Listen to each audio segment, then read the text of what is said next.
Hi everybody, welcome to this edition of the Spartan Sports Report here on TV3. We're always happy to have you join us, and of course we're happy to have Brent Duncan from CHS, the athletic director, to join Sam and I. So he's always full of information. He is. Yes. We'll start. Okay, number one, Brent. Pleasant to be back. Lady Spartans still trying to get a 10-inch diameter basketball, go through an 18-inch basketball goal, and they're struggling. Yeah, you know, we haven't started with the easiest of schedules. So the three teams we played are pretty solid. And, Whose fault is that? I mean, sometimes you just got to play the people you have to play. So. But, you know, the Cardinal-Ritter game, we were right there and kind of went cold in the fourth quarter, and then Mount Vernon, we were there early, and then it just kind of got us. And I'm not sure I've seen a girls' team shoot lights out. They didn't hardly miss anything, but we're still trying to find ourselves. And Julie's done a good job coming back to coach the Lady Marauders at Mount Vernon. She was there with her niece, and now she's back there with her daughter, who's good. Built like Julie, big and strong and physical, and we'll hopefully find our stride. You know, you're trying to new point guard, and new kids in the mix, and different lineups with some of the kids who didn't come back out to play this year. So we have what we have, and Coach Thompson will continue to work on them to get them better. They were working on some things yesterday at practice when I was there, and we'll see what comes on Friday night. Maybe when we travel to Centerville. A couple of wins this weekend would be okay over Centerville and Anderson. Well, I think it's going to be two different games because if I can think back to Centerville, you know, they're going to be pretty much half court. And if you think back last year to Anderson, it's going to be all over the floor and they're going to come after you. So Anderson had some big girls last year, but they're gone. So they're a little shorter and probably a little more quick. And hopefully that won't cause us any issues. But we'll find out on Friday night and Saturday night. Spartan Sports this week, Friday, as we talked about, the Lady Spartans basketball at Centerville. And on Saturday, the wrestling team goes to Lawrence Central at 8:30 start time, the first event of the season. Fans can get their first look at the Spartans basketball team when it has a scrimmage with Union County's Patriots beginning at 1 o'clock. Be Knightstown for the boys. Girls do Union County. We have Knightstown coming for the boys. That's right, Knightstown. And Knightstown, what are they? Knightstown Tigers or? Knightstown. Yeah, I forget. I know if you wouldn't have asked me, I'd have got off top of my head. They're not the Knights. Okay, no problem. To Yeah, it should be Union or Knightstown in there beginning at 1 o'clock at Spartan Bowl. And the Lady Spartans beat Anderson's Lady Indians at Spartan Bowl. JV game at 6, and the varsity will be following. The middle school this week, boys red basketball, Tuesday home to Newcastle at Spartan Arena. And Thursday they play at Union County. On Saturday, the boys' white basketball team, the 7th graders, host an invitational beginning at 9 a.m. at Spartan Arena, and the white team's 8th graders play in an invitational at Greenfield at 9 o'clock. So an interesting week, going into the winter sports pretty well. Yeah, I mean, wrestling's getting its first start. We've not participated in the Lawrence Central tournament, so this will be a first event for us for participating in that event, so we'll see how that goes. And Coach Taylor get the troops out there on Saturday morning and put them up against some competition and see how they bear out on the end of the day. So they'll probably wrestle at least 4 matches and maybe 5 that day. So I'm not sure exactly how many schools are in there. If I'm guessing it'd be 6 schools in the event, and everybody will wrestle each other one time typically. So the wrestling team's improving, isn't it? Yeah, our numbers are getting better, and Coach Taylor's done a good job. You know, Coach Baume had a good job, done a great job with him for a long time, and we kind of went through a really good group of kids who wrestled from Pee Wee League on up. And kind of fell out of that a little bit, and they're working on restarting the youth wrestling program again. Our guy that did it for a few years decided last year to step out, and we've had a difficult time finding someone that wants to come in and help run that. So if we can get that running, that will help our kids back out again. But Coach does a good job. You know, he's a good wrestler himself, and each year we get a little bit better. So the wrestling's a little different than what they're used to because he has a different style. So. Any girls on the team this year? We still have one, Bailey Lawrence. So it's co-ed wrestling, I guess. If you can make the weight and you can beat the competition at your weight class, you can wrestle. So.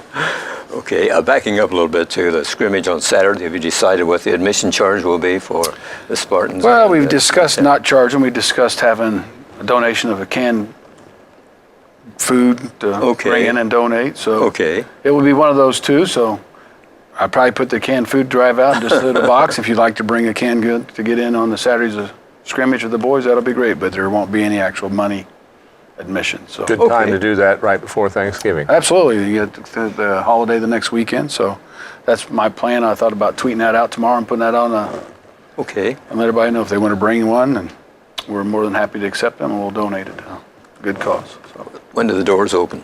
they'll open about 12 to 12:15, right in there. So Okay.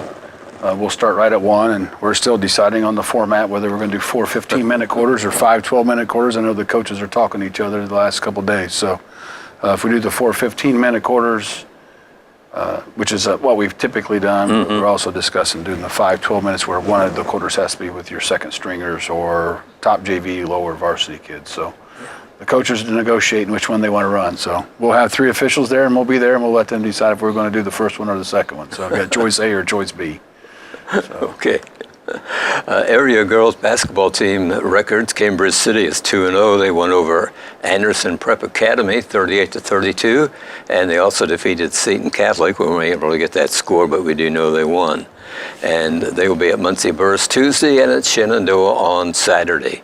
Union County is 3-0, off to a good start. The Lady Patriots, they won at Batesville 50-31. They're home with Northeastern on Tuesday and Franklin County on Friday. A couple of home games for the Union County girls.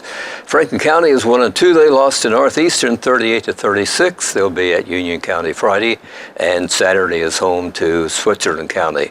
Rushville is 3-0, another area team having a good season so far, with a win over Lawrence Central 64-57 in their last game. They're home with Mount Vernon on Friday. Richmond is 1-2. They lost at Anderson 78-45, home with Greenfield Central on Tuesday, at Logansport on Saturday. Centerville is 0-2. They lost to Eastern Hancock 55-38. They're home with Muncie Burris Wednesday, and as we mentioned, they meet the Lady Spartans on Friday. Here's the schedule for the wrestling team. It opens this Saturday, as we talked about at Lawrence Central, and the first home event will be next Tuesday with the opponents Union County and Nicetown, beginning at 6:30 p.m. in the CHS gym. Saturday, on November 24th, the team goes to Homestead. And where is Homestead? Just outside of Fort Wayne. We went up there last year for the first time, and we're going back this year. They enjoyed that. I'll bet. Long trip. Lots of different teams you don't get to typically see during the season. And on Wednesday, November 28th, the team travels to Milan. On Wednesday, December the 5th, South Dearborn comes to the CHS gym. And Saturday, December 8th, the Spartans take part in the Super 5 at Rushville. Saturday, December the 15th, they compete in the Franklin County Invitational. December 28th and 29th, Friday and Saturday, Spartan Bowl is the scene of the well-known Spartan Classic that features 32 high school wrestling teams, right? 32 the number? They're all coming back. 32 different ones. And they come from Ohio? Occasionally we had Talawanda here a couple times. Okay, I thought a couple times. We got but mostly- Valpo coming in Charlestown, which is down by Jeffersonville. And So mostly, though, Indiana. Vincennes was going to come, but they backed out. So we've got a few from different places. So It's quite an event. It keeps you pretty busy, doesn't it? well, if you like wrestling, there's about 800 wrestling matches in 2 days, so you can get your fill. So That's a lot. yeah, if everybody would have every class fill, of course that doesn't happen with every school, but we tried to find the schools that can that's traditionally come back, but when we get new ones, we look for teams that we think can fill all 14 weight classes, because it gets hard when you have forfeits. It takes a little bit of time to redraw the brackets, and my wife has to sit at the computer and do all that reshuffling. So How many officials does it take to do Have 8. that over a 2-day period? we have 8. They stay for 2 days, and we put them in a hotel, and we take care of them. And thank goodness when we've had a couple, one got hurt knee, and he decided to get out a few years, and unfortunately we lost one last year, passed away. And we replaced him, and then the other 6 have been coming since Pam's been doing it. So I've replaced 2 of the 8 that were originally there, and they keep wanting to come back. So it's great when they want to stick it out and come back every year. it So. is. So, Yeah, because otherwise I think that'd be quite Well, a it's kind chore of funny finding because that. I got officials that keep calling me wanting to get in or officiate. So good. at least I know if something happens, we got people that want to come. So I think we take care of them pretty well, and it's a great time for 2 days. So if you like wrestling and you want to come see it, come and check us out. Sure. What's the admission charge? It's $15 for the 2 days for adults, and then we let kids in, under elementary school kids get in for $5 for both days. Okay. And then, or you can buy one for 1 day, which is 10, just because we're there from 9 in the morning to about 7 o'clock at night on the first night. So it's a lot of wrestling. I guess. Good for the local economy. Brings a lot of people to town, and they spend money in our restaurants and motel, and as well as surrounding communities, I'm sure. Yeah, we don't have enough to field 32 teams, so some of them drive back home if they're within a certain amount of time, but a lot of them are looking for hotels already and probably already have them booked, so. It's a big event, and it's a good time, and it's helpful that you got all the same workers that want to come back and run the tables and help keep the score and run the boards and update the brackets on the wall. And I was just in communication with all of them today to make sure they were coming back. We're just a little over a month out, so most everybody so far has said yes. So that's a positive thing. Yeah, you must treat them pretty nice when they come here. We take care of them. We try to feed them and pay them well and make sure they got what they need. So. The second half of the wrestling season begins with a trip to Richmond on January the 5th. Hagerstown comes to Connorsville Wednesday, January the 9th. The EIAC tournament is Saturday, January the 12th at Greensburg. Would you ever like to have that here? Well, it's on a rotational basis, so it's Okay. alphabetical order. So we had it a few years ago. We had switched a year with Batesville, and then so if you think of Greensburg, the next will be Lawrenceburg, and then it'll come Rushville, then South Dearborn, and then we'll get a shot at it again after Batesville and then us again. So about 4 or 5 years from now, we'll be hosting it again. Are we pretty strong in the conference, or who looks? I mean, we finish in the middle of the pack. Okay. We've gotten better the last 2 years, so hopefully we're looking for a little better rise. This year when we come in with our kids that are coming back, I think we should have a chance to be pretty solid in a lot of our weight classes. So Okay, who won last year? Do you remember? I think it was either Franklin County or East Central, but I don't recall which Okay. one came over the top. So. Yeah. Okay, good enough. On Saturday, January the 26th, the wrestling sectional will be at Franklin County. The next Saturday, the regional will be at Richmond. The semi-state will be February the 9th at Newcastle, and the state finals Friday and Saturday, February the 15th and 16th at Bankers Life Fieldhouse in Indianapolis. Have we sent some kids to the finals? Yeah, it's been a couple of years back. Tom Gettinger, I know I'm missing some that have made it up there. Colton Gonzalez has been up there in the last few years, so we've had him on the last go-around. Haven't been able to go back to watch anybody in the final match yet, but hopefully that's coming soon. So Sure.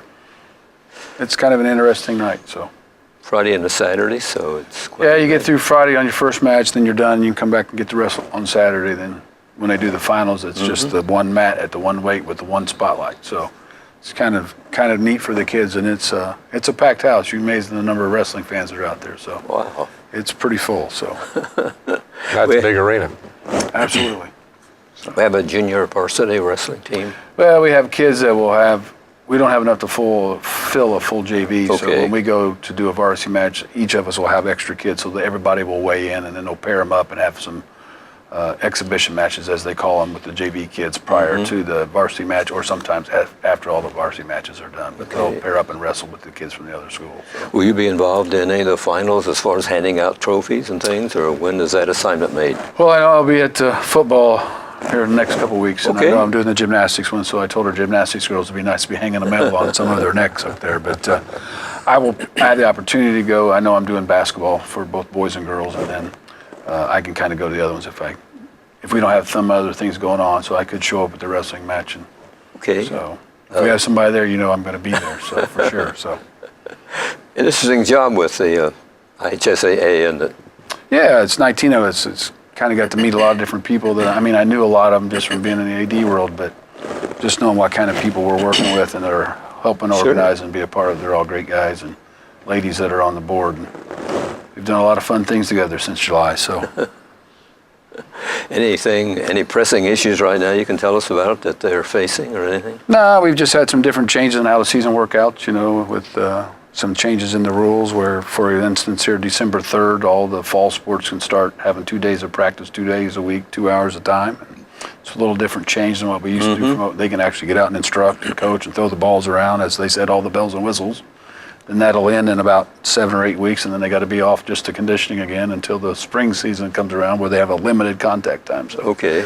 it'll be interesting to see how it pans out at the end of the year, and if we tweak it again, for next year maybe. A little They bit. do that after the fall sports. It's kind of an after action, so that they can show the kids possibly what they should have been doing and what they need to work on. Or Yeah, and also trying to level the playing field with all 406 schools in the state on who's doing what and when you're doing what and how many hours you're doing it. The coaches feel that pressure if the school down the road X is doing 72 hours worth of work and you're only doing 40 hours of work, then why aren't you doing 72? So it's just trying to level that playing field with everybody. But it's also a chance to help develop on skills. And, you know, the volleyball coach wants to get out on December 3rd and work on skills with their kids. They can get out on the court with the volleyballs and work with them with what they need to work on. So we'll be interested to see how it pans out. Some of those kids will be involved in other sports, so Yeah, a lot of they'll them. be limited on what the coach has to work with. Yeah, you know, they can do it before school or after school. So a lot of our coaches who have kids in season are okay with them going to work out with the coaches afterwards. So hopefully our coaches in the off season will plan some of those around practice time so that kids, maybe a basketball player that also is a baseball player, could come in a little bit later and work on throwing a ball or taking swings in the cages or whatever. So hopefully they're all supposed to be working together to try to help that. But that's difficult when you have limited space and time with all the kids and hours. So, but it's been okay so far. The fall went well, so we'll see how the winter goes. How is the commissioner of the IHSA selected? Well, when the opening comes, then you can apply, and then there's a panel. So Okay. just as when you run the board, you have to get 5 principals from your area, district that you're in, and then you have to send in a letter, and then you put it out for vote, and if you get voted, then you get in. So, but there you apply, then I'm sure you go through the interview process, and there's a panel. I don't know who's on the panel, but I'm sure there's a panel. So I know Bobby's probably getting close. You know, he's hinted a little bit at some point in time, the next few years, that he's probably going to retire, but I don't know if that's 2 years, 3 years, 5 years. Right. So is there a term limit on? I mean, when you're selected for once that, you're there, I think you're there. Kind of like the Supreme Court. Sound like the Supreme Court unless you do something really wrong. I know all the assistant commissioners has been there. Chris Kaufman's been there for a while, and Robert Falcons, and Sandra Walters, and Paul Knighting's the most recent one, and Carrie Schludecker. They are all kind of the last. Carrie and Paul are the last 2 that's kind of come in. So They're paid through revenue raised at the schools through I'd say athletics, revenue raised through all the donations and donations, sponsorships. sponsorships, ticket sales, gates. So Bobby Cox has done a good job. I think he has. I Yes. think he's kind of moved us forward, and it's a lot of politicking, as you know. Oh, sure. Dealing with the local branches downtown Indianapolis and the legislatures, and so. But I think he's kind of moved us forward from where we were to where we're at. Be interested to see where we're headed down the future. So. You as a member of the executive board, what do you think that this judges can overrule a decision made by the board? I don't want to get you into trouble here, but is that right? Shouldn't the board have the final say and that be the end of it, or? Well, I can't say that. I'll have to refer you to the commissioner and his attorney. So. But when their transfers come up, is it okay for the kids to play without setting out maybe a year or something? I mean, decisions are made by. Well, there's a review committee, and when the transfers go through, the assistant commissioners will rule whether they're fully eligible or partially eligible or not eligible, and then the families have the right to appeal that if they don't agree, and then they bring it to an appeal board at the IHSA, made up of members of the executive committee, and then if that decision comes down, they don't like it, they can take it to the case review panel downtown and let them. So that's about how it works.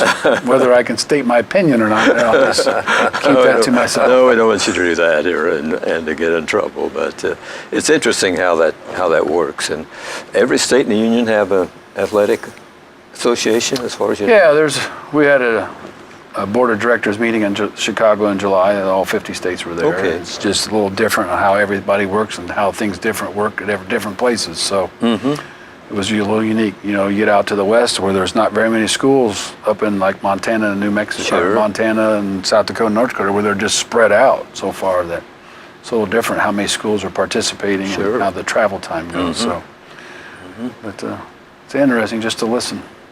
I'll bet. Very. So, I would think, yes. Yes.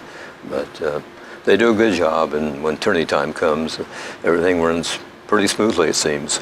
Well, it's kind of fun because there's 19 kids that make up the student advisory committee, and about 4 years ago we had one of our students on that, Olivia McMillan, and each year we nominate, and hopefully we'll get another one on here before long, and we're scanning our sophomore class for the next year's nominee already. So, but you know, those kids get to go and help at the state finals, and they help get the medals and the runner-up balls, and they take care of the teams, and they participate in all that, and they run their own student conference in the summertime where they get all the breakout sessions and the speakers, and they set it all up. So it's kind of good for them. So it's a good experience for the kids who get to do that. And academics, your score or your grades and things, does that all enter into it? Yeah, I'm sure that all of them on there are high achievers just by listening to them and watching them work. They all are well put together as far as that time management and, yes. and the things they're trying to do. So yes. that's been, and I know Livia was the same way. And she's getting ready to graduate from Ball State, so she's working at genetic counseling. So she's got her hands in a lot of things right now. So it's a real reward for a youngster to. Yeah, she was just back last week talking to us. We're thinking about doing a thing for Special Olympics, which is what the IHSA is partnered with Champions Together. They're trying to do a polar plunge at Ball State, and our kids are going to participate. And I think they've coerced the people that if we raise X amount of money, that I'm the one who has to go take the polar plunge in February. So you didn't sign up for that when you you don't sign up for a lot of things. Sometimes you just do them because that's what's right. So. But if that gets there, we'll put a little link online where you can donate to raise money, and we'll be working on that at the end of the week and the first of next week. So that's good. Look forward to things coming with our kids. So. Right, we look forward to that. One final football note, we might talk about East Central losing 28-24 to Evansville Central in the regional played at East Central Saturday afternoon. Kind of a surprise to me because it was on the home field of the Trojans, but their try for a second straight championship will not happen. There'll be a new champion in Class 4A football for Indiana this year. Well, you like to see your conference schools advance, and we sure. want to congratulate Don and the Trojans for their run the last couple of years. And we've had good luck in them. They've been in the finals 2 out of the last 4 years. Yeah. And Lawrenceburg was in the finals 2 years ago, and there's some other schools who probably could have been there, but were knocked off by schools in our conference headed that direction. So. Hopefully that's where we'll be at some point in time in the near future. And says a lot for the conference. So, yeah, it's a strong football conference overall from top to bottom. So. Yes. Yeah. I know we're happy to be in it. Yeah, we're excited about being in the conference. We went so many years with just being an independent. It sure was difficult, and the kids really didn't have things to play for other than just getting to the sectional. So they're trying to win those conference championships now. That's come important to them again. So. Any talk of expanding the conference? There's been some schools that have been interested. I know one school we went to this year, Jennings County, was interested. Knocked on the door a couple of times. Madison had knocked on the door a couple of times. And somebody even threw the word Richmond out. Well, I'd heard the word Richmond before too, which I don't know where we're headed. Wouldn't be a bad fit. Hasn't been anybody the last year and a half come and approach us, but Madison was maybe a little over, maybe 2 years ago. But, about need to pick up 2 if it would happen, right? To keep it even. It's hard. We've been in that conference with 10, and then it's that scary thought when we're in the Olympic conference. A maximum with 10, number or something. It just takes the right 5 to decide to split and grab 2 more, and then you're back to where we were in the Olympic conference with just 5, and then it became 4, and then 3, and then none. Then none. So, not that it can't work, but it's a little scary the more you get if things don't go right. I don't know of any conference more than 8. I think the NCC may have more than 8. Is it? Some of the schools in the city may have. Are they split the NCC into a north and south or east and west or something? They've talked about it, but I don't know that they are. Okay, I didn't know if they had completed that or not. There are, I think, a few schools in Indianapolis that have more than 8 in the conference. So. Okay. It'd be a little hard to work. Yeah, I mean, who do you play and You're who right. gets to play where? And if you're more than 10, I'm sure you got to be in a conference and probably have a crossover game somehow to play in a tournament. Yeah. So. But we had, when we were in the Olympic conference, we had that conference tournament because there were so many. When they let the Lafayette schools in, that was the beginning of the end of that, and I think that was all by design. Lafayette and Brownsburg and McCutcheon, and McCutcheon's Lafayette, but it just. And they kind of splintered Noblesville and Carmel off out of us, and then Huntington North kind of flew in. And things change. Yeah. It's like the college world. We've been successful in the conference. We have some trophies, don't we, in our case? Yeah, we've done well in the EIAC, so hopefully we'll continue to grow and get better. And now that the kids understand that the conference is important and they work for those things, and the coaches gear you to win them, and be nice to keep winning those. And then hopefully at some point in time we win the overall championship, they have a boys winner and a girls winner on point system, and last couple of years it's been East Central on both of those. So hopefully shortly here we'll get to put the Spartans on top of one of those. So. Swimming team doesn't start for a while yet, but how's it shaping up? What can you tell us about the swimmers? Well, they've got them in there morning and night, and so they're all fired up. You know, I don't know. They come in about 6 in the morning and do dry land workout, and then they get all that stuff done. And they go in after school and get in the water. So swim for another couple hours. But you know, without that strength and the core build up and the cardiovascular from conditioning, not only outside the pool but inside the pool. Mm-hmm. Swimming's not the easiest sport. Everybody thinks it's just something simple. And it's not. So you give kudos to all those kids who put those hours in. Yeah. To get in the pool and swim like they do. So it's a lot of hard work. And keep up studies and everything.